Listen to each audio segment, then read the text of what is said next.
So, welcome everyone. I'm Tyler with the Museum of the American Revolution. I'm here on one of our artisan field trips with our friend Shaun Pekar. So, Shaun, could you tell us a little bit about yourself? As Tyler mentioned, my name is Shaun Pekar, and I am what we historically would refer to as a cordwainer or a shoemaker. But in the modern world, I'm a shoemaker and an accoutrement maker, meaning I specialize in making reproductions of historic footwear and also historic reproductions of the things that soldiers carried and allowed them to be soldiers: cartridge boxes, bayonet belts, things of that nature. Shaun, how did you get involved in living history and in practicing your trade as part of your work?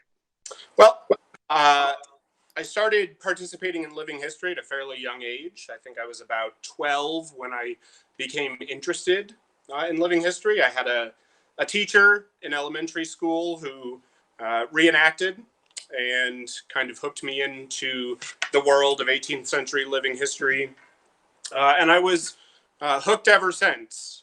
As far as how I got into my trade, I started, I went off to school, studied archaeology, and worked as a field archaeologist right out of college, and then spent some time bench training as a textiles conservator.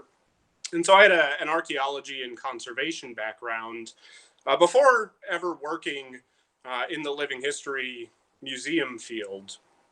In late 2011, I was hired at Fort Ticonderoga to participate in a grant-funded project for 6 months to help recurate an exhibit there, which would employ my conservation skills, and didn't really have a plan as to where I was going to go after that.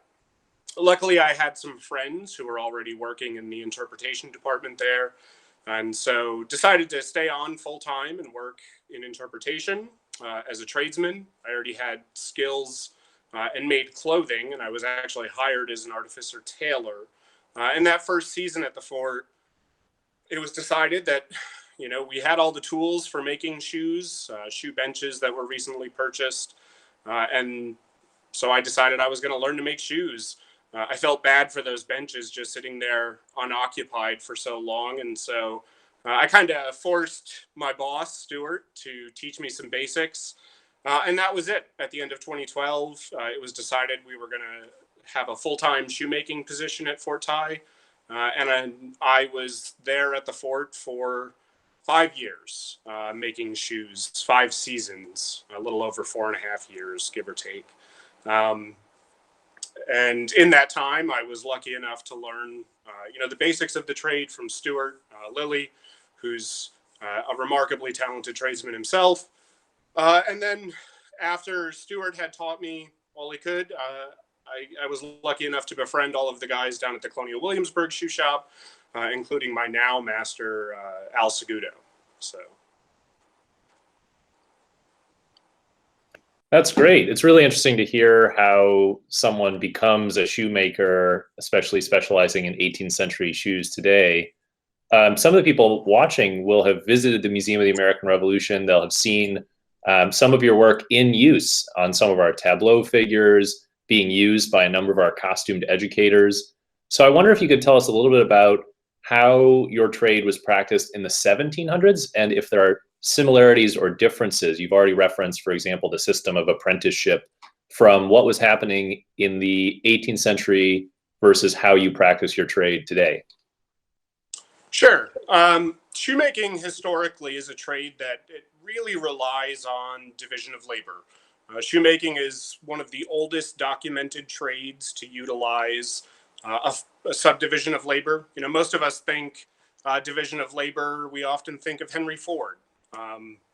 He's often credited with using division of labor in his factories to speed up production.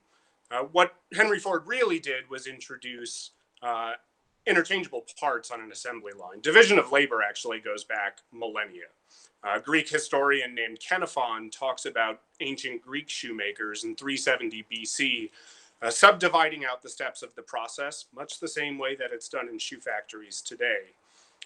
Your average shoe shop in the 18th century, likely for a small shoe shop, is probably around 5 or 6 shoemakers.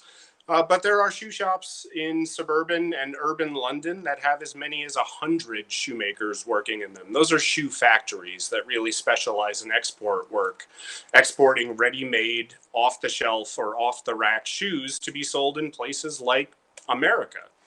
The biggest difference between how I work and how it was practiced historically is that by and large, I'm working by myself. And so I don't have the benefit of utilizing that subdivision of labor.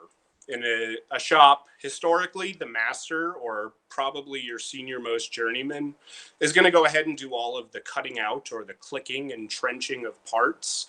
Clicking is cutting out the uppers, the tops of the shoes. Trenching is cutting apart all of the thicker materials like the soles and the insoles. And then those parts are going to be handed off to journeymen or apprentices who have studied for a little bit to actually go ahead and build the shoes. In a system like that, where you have 4 to 5 shoemakers working at any given time in that assembly line fashion, you might have a shop that's capable of putting out 2 to 3 dozen pairs of shoes in a week, or at least that's what socioeconomic historians, guys like Giorgio Riello, sort of speculate with their math. And that's played out by looking at taxes, historic tax documents in England and things of that nature. Thanks. I see that we've found you at work in your home workshop. Would you mind giving our audience a quick tour around your shop? Sure. I'm a bit of a Luddite, so I'm going to take a second to figure out how to turn the camera around on this fancy Fendangled phone I have, so just bear with me here.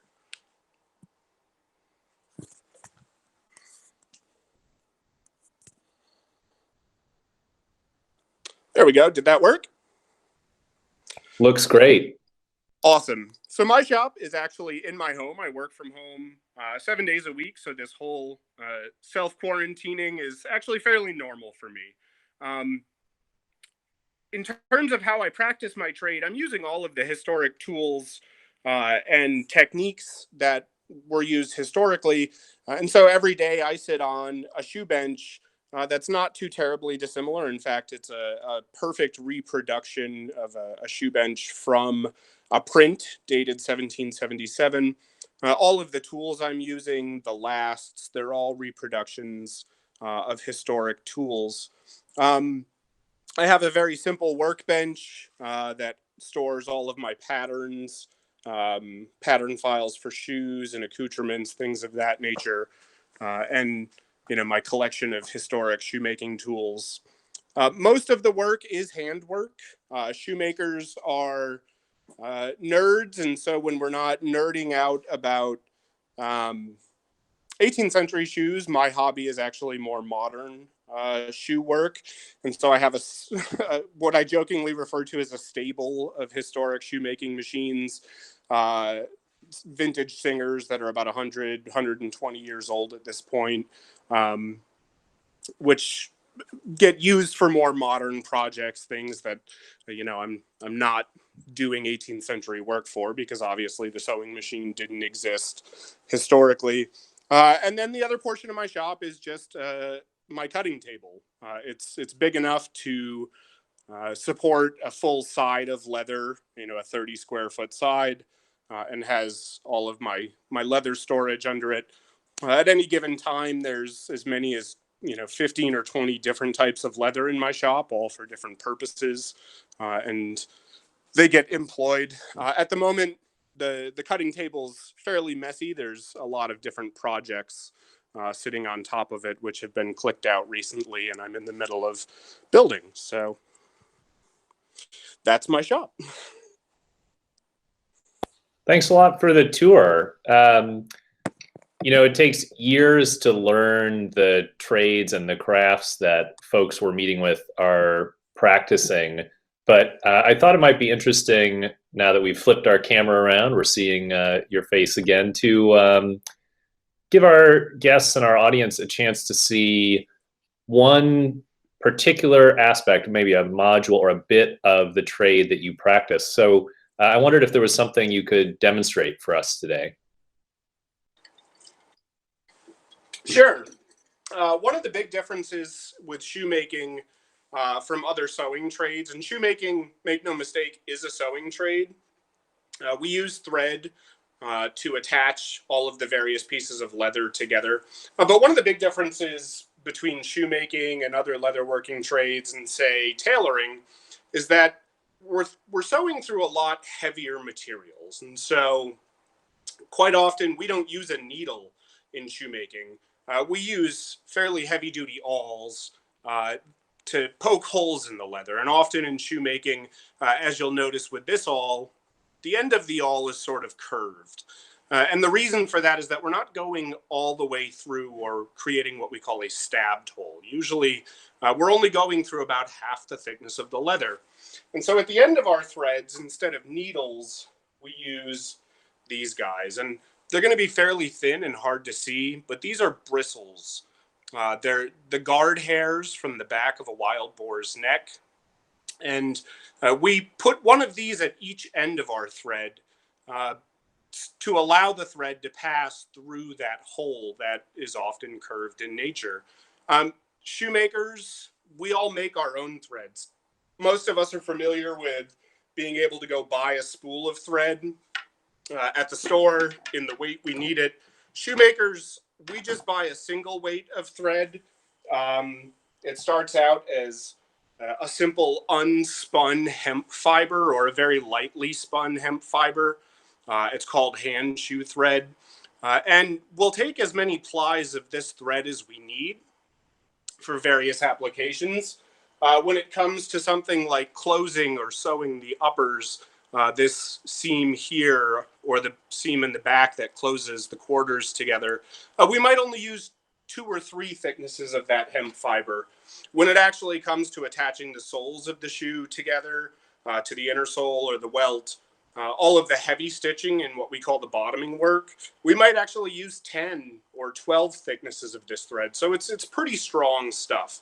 It allows the shoemaker to control how thick or thin the thread that he needs is, so there's no waste. It also allows us to control how long a piece of thread we make. And so down here at my feet, I have what's called a thread pot. Again, a faithful reproduction of a surviving original at Colonial Williamsburg. But inside of it lives a ball of that unspun or lightly spun hemp fiber. And I'm going to go ahead and take out of that thread pot lengths of that fiber. In this instance, I'm only using about 1 fingertip to fingertip span. And I'm going to just make up a simple 3-ply thread here real quick. So I've taken 3 plies of that thread, and now I have to separate them to create 3 individual strands of that hemp fiber. So I'm going to go ahead and cut the end at the fold, and that gives me 3 thicknesses of thread. Now to attach that bristle, before I even apply any wax or anything to the thread, I have to thin out or taper the ends of the thread into what we refer to as a taw. The taw just tapers or takes those 3 thicknesses and essentially tapers them down into 1 single thickness. There's a lot of different ways to do this. I learned from a fellow who taught me to do it this way, and so it's just easier for me to do it this way. A lot of shoemakers will actually take their knife and a cutting board and go ahead and use the cutting board to kind of thin out the end of the thread by dragging the threads under the end of the knife. It's just faster and easier for me to do it this way. Now, those 3 thicknesses of thread, or 3 plies of that hemp, they're not going to stick together, and there's no directional twist. The directional twist in a thread, in a modern context, we call it an S twist or a Z twist, is what really gives it strength. To get those plies to stick together, I have to coat the thread in something, and shoemakers use primarily what we call black wax. That's really the modern term for it. There's no identified or defined historic term, but what it is a ball of basically pitch and rosin mixed together. The pitch is the byproduct of destructive distillation of fatwood stumps, or harvesting pitch. Historically, pitch was really used as naval stores for coating ropes and the hulls of ships for waterproofing. In fact, we have documentation of shoemakers going down to the wharves at night and scraping pitch off of the hulls of ships to make their wax with. The rosin, again, is a tree distillate product, a much cleaner product, which is the byproduct of refining turpentine, again, used for naval stores. We blend those together to create a substance that's sort of tacky. At room temperature, it feels like wet varnish. But what that does is it waterproofs the thread as I sew with it. We call it a wax. It's not really a wax. A wax, by definition, should be a lubricant. In this instance, this is more of an adhesive. And so it's going to adhere the thread together, and it's also going to lock the stitches in place as I'm sewing. So rather quickly, I'm going to go ahead and just coat the ends of, or the entire length of my thread here, starting at the end and then pulling the entire thread down through it. Now, shoemakers refer to this as thread. Saddlers historically also do the same thing. They make all of their own threads.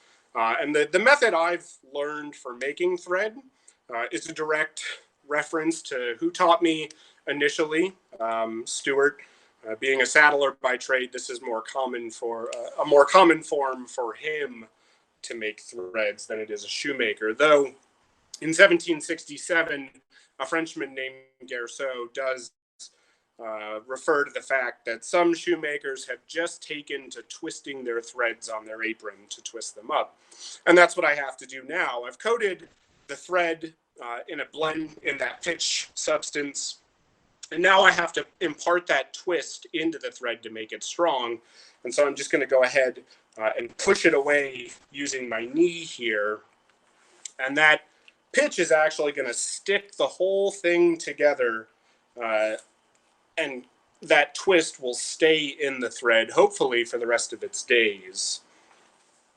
And once I've imparted the twist into the thread, I'm going to go ahead and hit it one more time with my wax, because as you twist, some of the spots which didn't get a decent coating of the black wax or hand wax initially are going to be exposed. So we want to make sure it's good and covered. And that's it. We have our base thread, which now is ready to have the bristles attached to the end. Now, you'll remember at the very beginning of this process, I tapered down the ends of my thread, and you can kind of see that taper here. That's going to allow me to now apply my bristle to the end of the thread.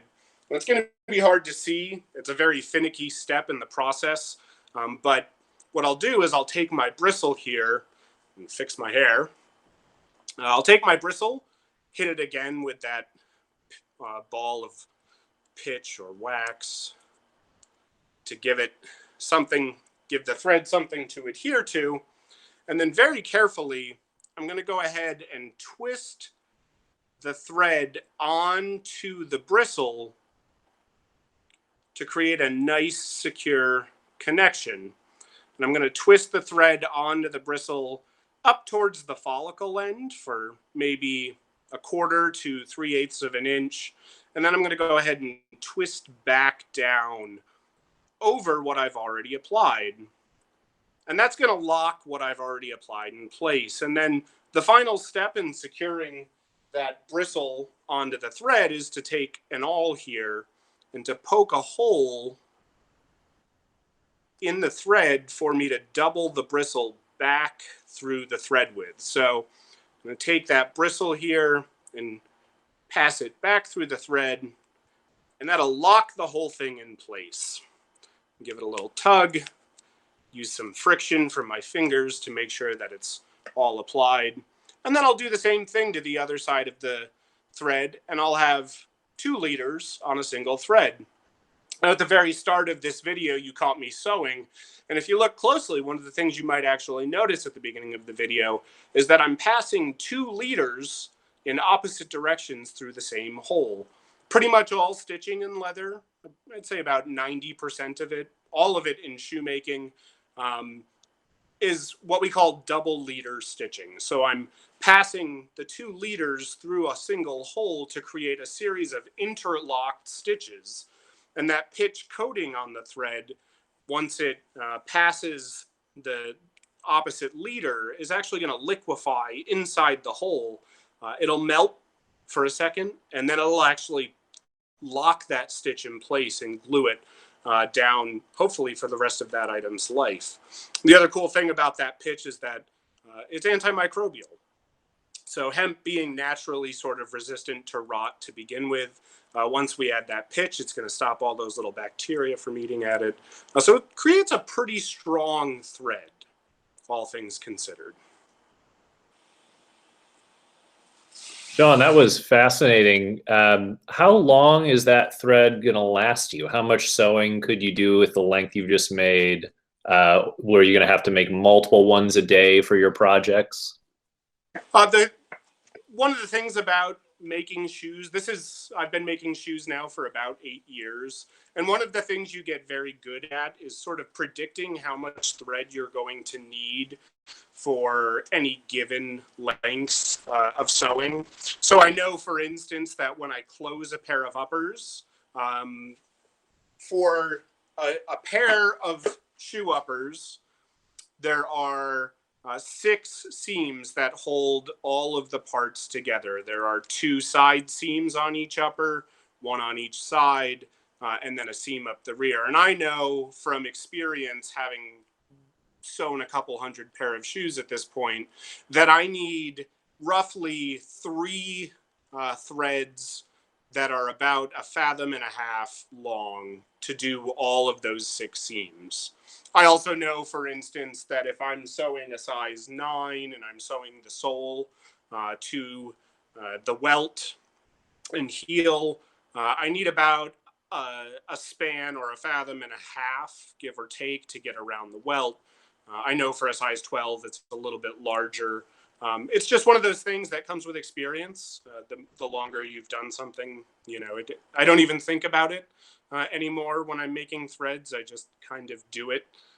But remarkably, making a thread like that is one of the hardest things to learn in an apprenticeship. It takes, it took me a couple of months to really make a thread that I was happy with, that would hold a bristle and not have the bristle fall off at that delicate juncture. So like anything in shoemaking, it's all about experience and just doing it time and time and time again. Shaun, I wanted to thank you for the tour of your shop, for talking to us about your trade. We're really excited at the museum to show people examples of your work when we reopen. But in the meantime, I can imagine a lot of our viewers might have questions about shoes and accoutrements and cordwaining. Is there somewhere online they can check out more of your work? Sure. My only digital presence in the modern world is on Facebook. I have a Facebook page, a simple search of S.Pekar, Pekar, shoe and accoutrement maker, should net you the results you seek. I try to always be available if folks have questions. You can also, reach out to me via Tyler and the museum. They can direct questions my way. If you ever have questions, I'm always glad to talk to folks about shoemaking. It's kind of what I do. Well, thanks again for participating in our artisan field trips, Shaun, and we'll look forward to seeing you again soon. Absolutely. Thanks for having me, Tyler.